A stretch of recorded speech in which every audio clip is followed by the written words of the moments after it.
Y'all want to hear about a story that's total BS, if I ever heard one? Tragically, he took his own life. Why did he take his own life? Well, he thought he had ruined his career, his whole livelihood by, they were saying that he was the cause of a woman losing her life in a traffic accident.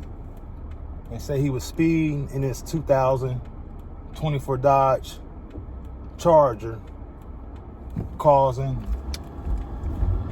the young lady to lose her life.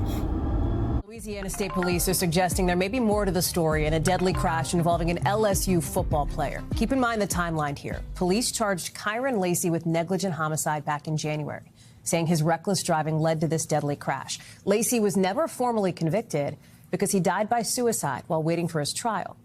Now, Lacy's attorney, remember we told you this last night, Lacy's attorney says he didn't do it. And he says this video you're about to see proves it. He says it shows Lacy was nowhere near the crash when it happened. You're going to see multiple cars just making their way south to Thibodaux, coming from Vacherie.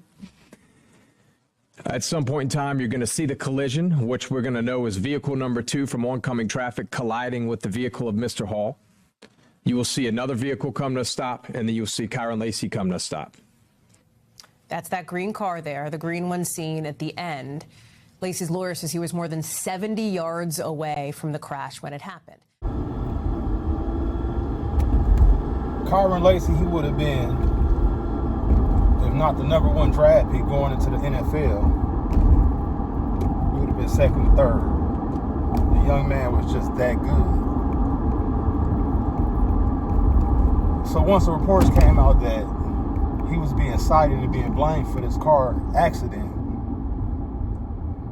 there wasn't too many people questioning, like, was it him that actually caused the accident? Because they made it seem like they had just clear-cut evidence that it was him who did it.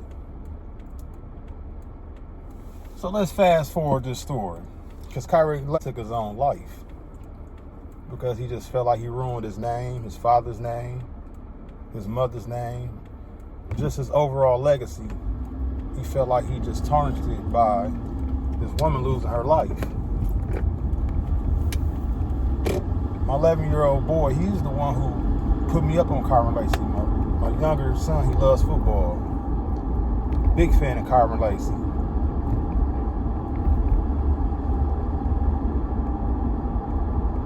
If the young man,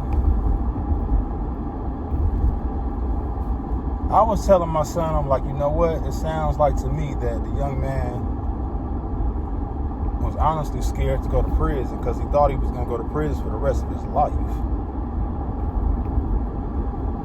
For the hardest criminal, he wouldn't take going to prison for the rest of his life very well. So for a young man that never did anything wrong, all he did was play football all his fucking life. He was very great at sports. Never was a bad kid. Never was a bad kid to get in any trouble. So I'm like, damn, he took his life because he was afraid to spend the rest of his life, or he was thinking he would spend the rest of his life in a fucking cage. And now they talking about they got video evidence that he didn't even do it. Come on, man. What kind of shit is this? LSU. Almost $1 billion fucking corporation school. Oh, come on, man. Y'all got all the best lawyers. Y'all telling me that y'all couldn't have got this videotape showing that this young man was not the cause of this woman losing her life months, a year ago, before this young man tragically did what he did? Some just don't seem right about this to me, y'all.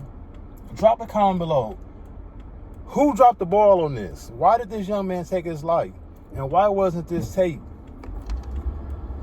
put forward a long time ago, letting it be known and showing that, hey, y'all blaming this young man for something that he didn't even do? Who dropped the ball? Drop a comment below. Let me know. Rest in peace to the young man, and my condolences go out to his family.